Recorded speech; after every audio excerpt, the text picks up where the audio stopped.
একটা হত্যা মামলা, যে একটা মেয়েকে তার হাজবেন্ড কেরোসিন দিয়ে পুড়িয়ে দিয়েছিল।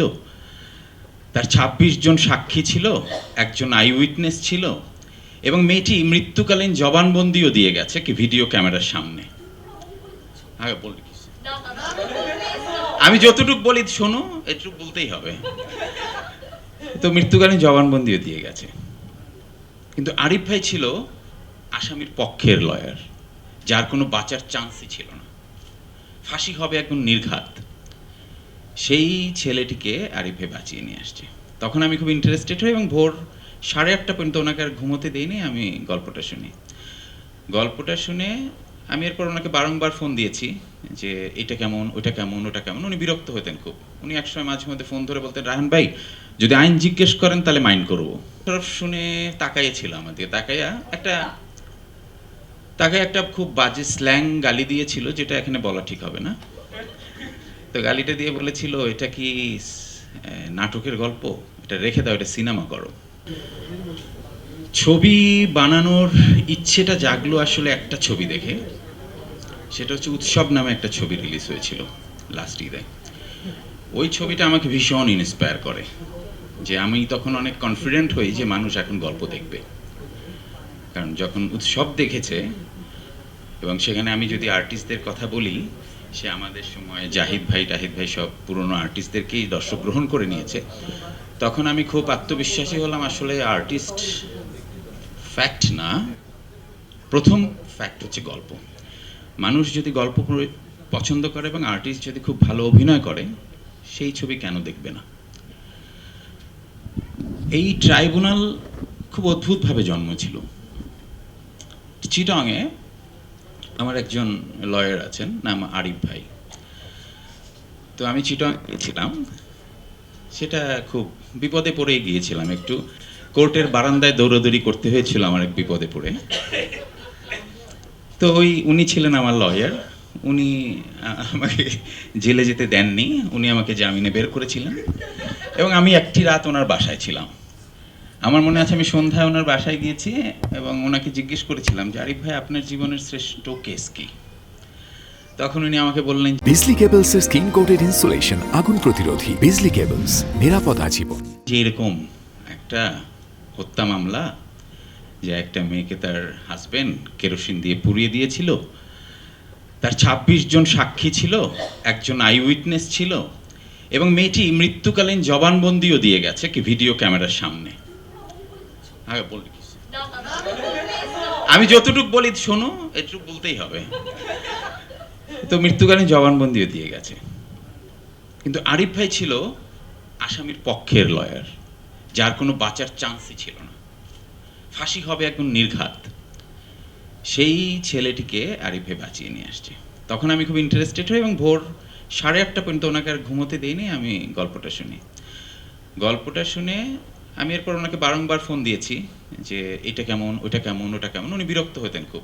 উনি একসময় মাঝে মধ্যে ফোন ধরে বলতেন, রাহান ভাই যদি আইন জিজ্ঞেস করেন তাহলে মাইন্ড করবো। তখন আবার ফোনটা রেখে দিতাম। তখন তো আমি নাটক করি 2017-তে। তো ঢাকায় এসে আমি একটা নাটকের শুটিং করছি, মোশাররফ ছিল। তো মোশাররফকে বললাম, মোশাররফ একটা দুর্দান্ত গল্প আছে, চলো একটা টিভি সিরিয়াল বানাই। হ্যাঁ হ্যাঁ। তো মোশাররফ বলল, আচ্ছা শোনাও গল্প। তো মোশাররফ শুনে তাকাইয়েছিল আমার দিকে, তাকায় একটা খুব বাজে স্ল্যাং গালি দিয়েছিল, যেটা এখানে বলা ঠিক হবে না। তো গালিটা দিয়ে বলেছিল, এটা কি নাটকের গল্প? এটা রেখে দাও, এটা সিনেমা করো। তারপরও 2025 পর্যন্ত কেটে যায়, সিনেমা করা হয় না। উৎসব দেখার পর মনে হয়েছে আমি সিনেমা করব, সেটা হচ্ছে ট্রাইব্যুনাল। আমি উৎসাহী হয়ে আর কি ট্রাইব্যুনাল করার জন্য লিখতে শুরু করি এবং লেখার সময় আরিফ ভাইকে আবার অনেক ডিস্টার্ব করেছি। ট্রাইব্যুনাল হচ্ছে ফুল ফর্ম কোর্ট স্টোরি, মানে হচ্ছে আপনারা যখন ছবিটা দেখবেন, আপনার একটা কোর্টের মধ্যে বসবাস করবেন। প্রতিটি dialogue according the terms of court, আইনের কোনো ফাঁকফোকর নেই। কেউ চ্যালেঞ্জ করতে পারবেন না যে এটা শুধু স্ক্রিপ্ট লেখার জন্য করা হয়েছে। কমপ্লিটলি কোর্ট ল্যাঙ্গুয়েজে এবং বাংলাদেশের আইনের মধ্যে থেকে। তো ট্রাইব্যুনাল কেন করলাম? অন্য গল্প তো করা যেত। সেটার প্রধান কারণ হচ্ছে আমি দুটো জিনিস বিশ্বাস করি। প্রথম বিশ্বাস করি গঞ্জালেস ইনারিতোর একটা কথা, যে সেটা হচ্ছে to make a film is so easy, to make a good film is a war, and make a very good film is a miracle.